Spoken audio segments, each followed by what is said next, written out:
Welcome back to Haunted by Tapes with the Frog Brothers Podcast. Hello, and welcome to Haunted by Tapes. Tonight's feature film, Silent Night, Deadly Night, Part 4. It's Initiation. Part Silent Night, 4. Deadly Night, Part 4. Well, at least that's how it was titled in the movie itself, but not on other things. Silent Night, Deadly Night that's what 4, matters. Initiation. The Who year's gives a fuck? 1990. Push the button. I can't now. It's too You know what early. the best part of this movie is, almost? The end. Exactly. The end credits. When the credits stop. Yeah, that's a pretty good part of the movie. The redheaded girl. She's not bad. She's a model. She's pretty famous for a lot of stuff. But Would you like for me to take your pants off instead? well, sure, if you're ready. Clint Howard. That's the best part. Fuck yeah, it's the discount ginger. Yeah. Some Clinton Howard action. He's in a lot of this movie, too. When I was expecting him just to be in the beginning. Yeah, I was But like, then it was like, oh, he's got a cameo as a homeless dude. That's cool. We never reviewed his horror movie, did we? The Ice Cream Man or whatever the hell it's called. And you got two-time Bond girl playing the main witch or whatever she is. Maud Adams. Well, you mentioned earlier that Neith Hunter's in Fright Night, too, but she's also Yeah, in that's Less right. Than Zero. She was in something. And Silent Night, Deadly Night 5, which we'll cover next year. Yeah, I guess her and Clint Howard have a cameo. Tom Hinckley, who played Hank, is in Cable Guy. He's one of the basketball players. Oh, yeah, okay. Alice Beasley is her friend with the kind of high-pitched voice. She's in Taxi, Cheers, Moonlighting, Alf. Oh, and here you go. Yeah. Rumpelstiltskin. Fuck yeah, now we're She's talking. her friend, remember? And she voices someone. I couldn't tell who. I'd have to really look into this on a different website, but does a voice in Extreme Ghostbusters at some point, so. Okay, so it could be a single Score. episode or it could just be background characters. Yeah, I think it's a single episode maybe, but it just said Still. voice. That's cool. But yeah, you're right. She might have just been background. So this movie is a whole lot of fun for starting from the get-go because basically... He eats a burger with like bugs in it. Yeah, No cheese, yeah. yeah, no cheese on it, and there's like a bunch of ants in the burger, and then all of a sudden there's a fucking There's lots of bugs in this movie. flaming if you don't like person bugs. fucking leaping to their doom. I was like, am I watching Power Rangers, the alternate take? Huh? Leap to your doom. You didn't remember Power Rangers the movie? The first one? And then they're fucking. I don't watch that. Goes shit. straight from that woman falling Yeah. and shit to then the people fucking. And they're fucking. Yeah, they're like hardcore fucking. It almost felt like some Clockwork Orange style fucking, you know what I'm saying? Really? they're Because like- I was like, They're like oh, I've done all of They're it. like This looks like my fucking they're- can look. because they're giggling. I know, but she's trying Well, to watch... also, like, no, just the beginning where it starts out with, like, literally he's moving her into a different position onto the bed from the dresser or something. Yeah. While his dick is still inside her. And that shit's funny. You ever tried to move the person you're dangerous. fucking with your dick still inside him? It's a little bit of a chore. If they don't weigh a lot, it's easy. And can even be fun. But in this situation, it looks like that a lot, too, where you're just struggling. You're like, oh, but I'm breaking off in you. We don't want to gun up at the ER. Yeah.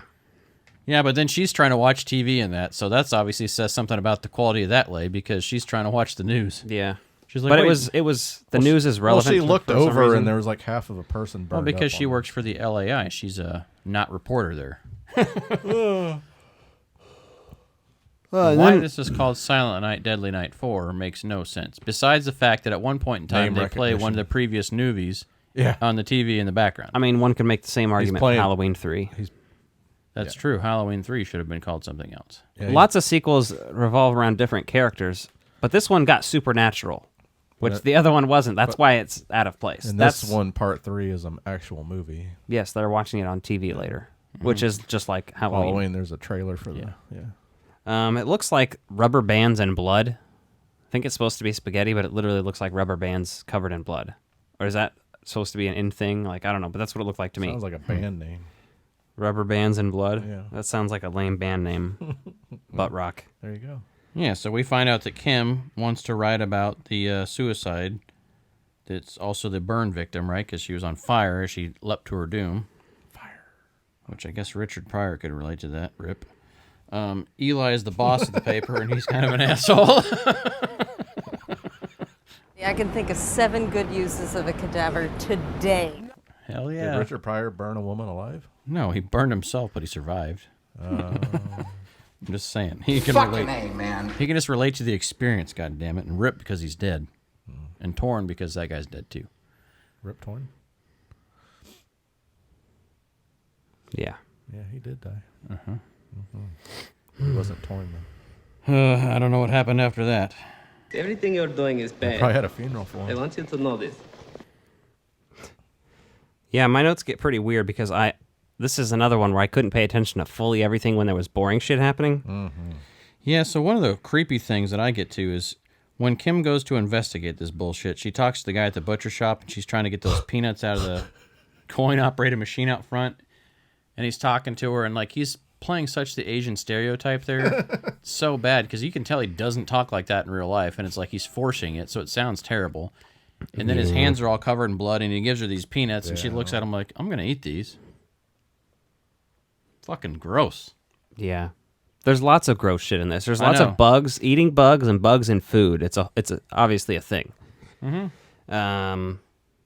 She goes to Kim's or whatever, and she puts like that elder bark in her tea and shit.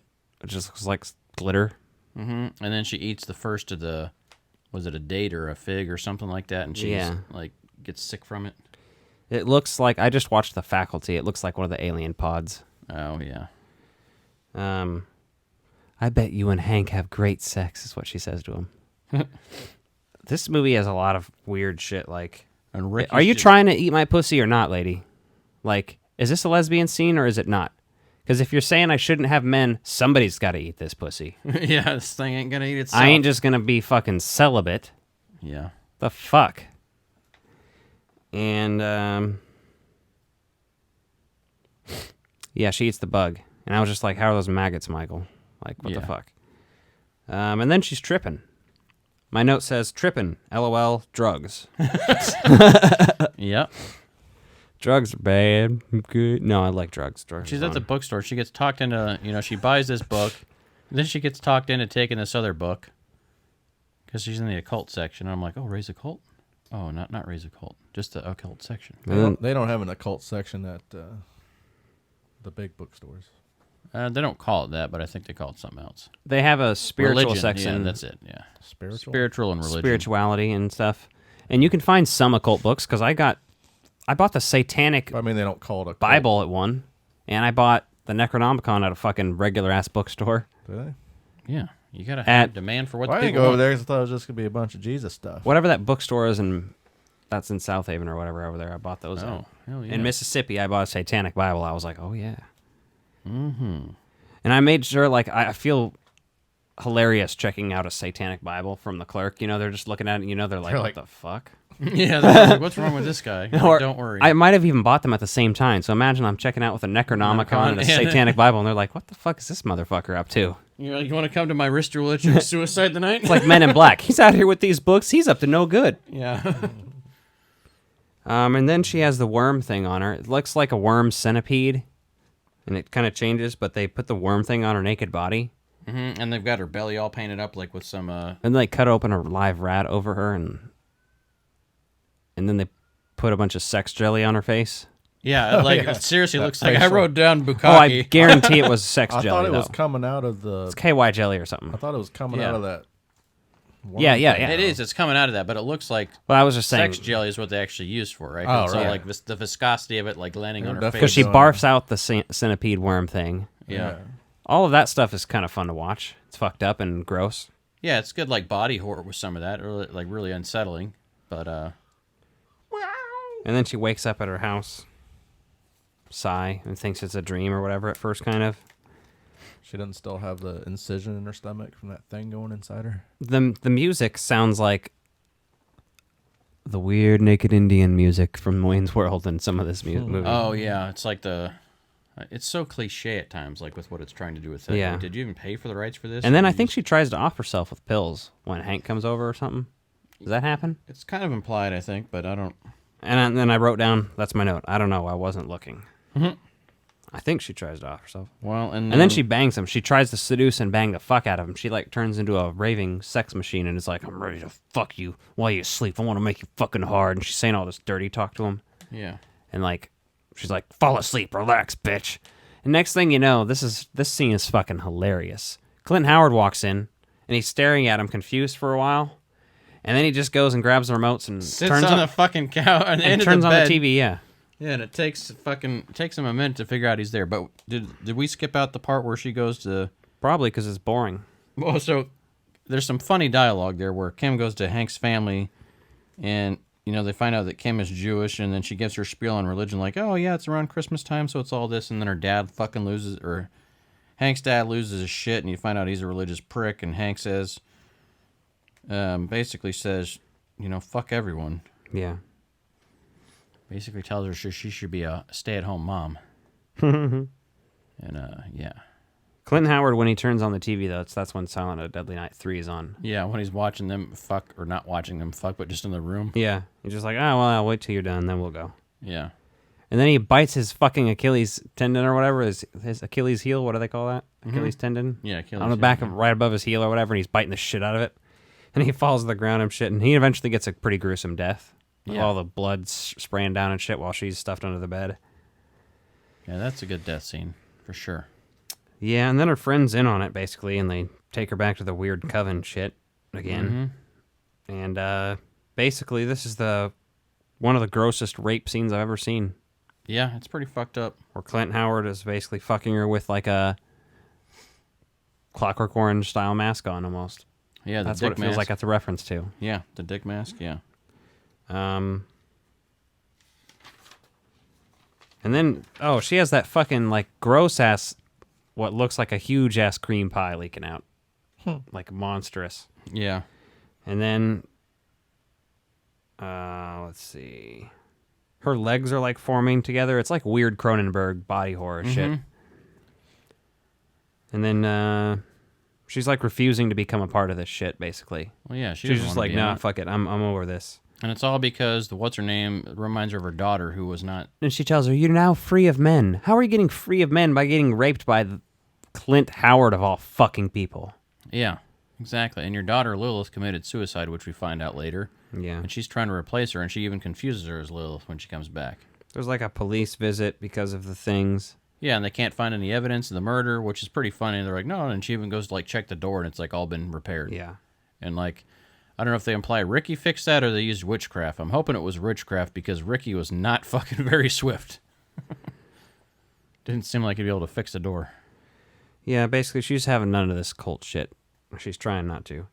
And then he shows up and fucking does something gross to her legs. I don't know what was happening there. Her legs started like melting and deforming again. So yeah, and she started doing like the little cocoon thing on her legs again, I think, is what they're kind of showing. So he takes her back or whatever to get the little boy or whatever now, because they want her to get the little boy to kill him now. Hey, did you notice that Hank was hanging on one of the fucking meat hooks up there in that butcher area? No. I noticed that. He was hanging on one of the hooks in the background amongst all the other pieces of meat up there. And then you find out that the guy from the butcher shop earlier in the film's in on it too, because he's like, you are initiated, is what he tells her, and then she gets up and goes. Hey, that's the name of the movie. Well, they get the boy, and Clint kills the dad. Hank's dad or whatever, too. Yeah, and when he died, I was like, cool, he was kind of a prick anyway. So they're going to sacrifice a child. LOL. Is whatever it was. Then the worm thing's there again. Worm things. Then she doesn't kill him. She stabs Kim instead, and then the fucking Clint gets stabbed by her. And then he's She dead. stuffs her hands inside of the wound, and whatever this curse or spell is somehow leaves She has Kim. a Cronenberg worm fisting action, basically. Yeah, she her hands are growing together, and this is all after the scene where she's in the shower and like she's getting burned alive. Yeah, there's lots of weird shit. I just was like, huh? Yeah, they show her like, if you're not going to cooperate, we can burn you alive. So she starts to light her on fire, so she's just basically standing in the shower so she can't ignite all the way. Yeah. And then Ricky talks her into going back, and that's when they start to go kidnap the little brother Lonnie. Which we're already past. Yeah, I just recapping a few things we didn't talk about because this is Fuck 'em. trifling shit, and I just was like, I had to watch this, so you got to hear about it. Well, if I've already moved past it, I don't want to go back. Yeah, Bumming but me she out. shoves her hands You in two get FEMA, along. and then basically FEMA bursts into flames and jumps FEMA? and dies. Kim, isn't that her? No, that's FEMA's the bookshop owner. Kim's the gal that passes along. Kim's the reporter that you see having sexual intercourse. This is too confusing for me to not give a shit while I watch this. Then. Exactly. It's This movie trifling sounds garbage. really convoluted. And then Ricky gets consumed by the bug things, and that's the last note I have on that. So it's not a good movie. I will crush your bones into dust! I'm hoping Silent Night, Deadly Night 5 is a better flick. How did you guys like part 3? I wasn't here. Part 3 Come was... on, kill me! I'm here! Better? The first two are okay. Beyond that, I've not been impressed. No. No. No. The 30 minutes of new footage in part 2. Are Basically. you clicking all the Star Wars links? No, I was just hitting some fuck you ones, and I had them. They're next to each other. So if you want to watch a movie that only thing it has to do with Christmas, but it's called Silent Night, Deadly Night, is the fact that it takes place on Christmas Eve for part of the movie. That's about it. These are all on Tubi. They're on Tubi I'm for not free. sure about the remake, but Yeah, I'm not sure either. the other 5, the original 5 are though. So that's what we got. If you like this If trifling you wanna garbage, watch 'em. go check it out. Let us know what you think. This is Laura Summer, the original Janine Melnitz on The Real Ghostbusters, and you're listening to the Frog Brothers Podcast.